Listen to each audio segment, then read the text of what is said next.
Nou, het heen en weer gereisd tussen Madrid en Barcelona is deze laatste stad jouw thuis geworden. Ja.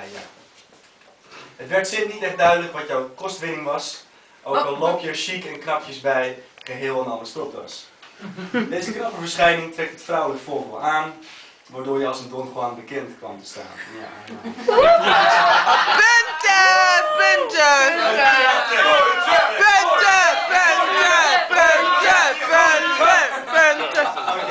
Maar verzin je ook nou zelf of staat dat er echt? Esther. Hoeft u niet te verzinnen. Dat de schone dames aandacht van jou krijgen en dat jij daardoor in hun achting zal stijgen. Gelukkig hebben we een leuke en knappe meid leren kennen die jouw onstuimige karretje vanuit Madrid wel even zal mennen. Laatst kregen we met jouw commerciële kant te maken over een aanbod voor een aantrekkelijke bankrekening bij ons in te halen. Met jouw ondernemingszin en goede energie gaat het wel lukken met die nieuwe baan, zo 1, 2, 3. Om toch maar op je uiterlijk terug te komen, weet Sint, dat heeft daar ook met mij natuurlijk, weet Sint dat je nog over een mooi cadeau ligt te dromen. Dit cadeau zal je verschijning compleet maken, dat zal je zien. Je kan het dragen bij je mooie schoenen, pak, stropdas en riem. De inhoud van dit geheimzinnige pak is voor de vrije tijd in je leven, zodat je meer in balans bent en al je liefde aan één meisje zal geven.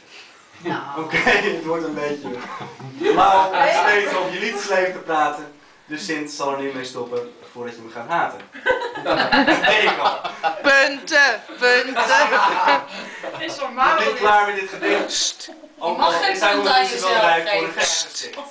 Tussen al deze rare Nederlandse mensen in, heeft hij altijd wel reuze naar zijn zin. Wel of niet? Ja, nog. Nog 2 alinea's lang. Nog wel. Hij hoopt dan ook dat we nog vele jaar barbecues of suikerfeestjes mogen volgen. En laten we het dan bij drank, grote dikke sigaren en gezelligheid houden, zegt Piet Verbolgen. We moeten nog maar afwachten wat jouw barbecue prestaties zijn hier in het veld. Want voor je verjaardag had je andere mensen ingeschakeld. Carlos wel geteld. Sint gaat er maar eens een fijn aantal breien, zodat je lekker met je nieuwe bureau kan vrijen. Nou. Is het opblaasbaar?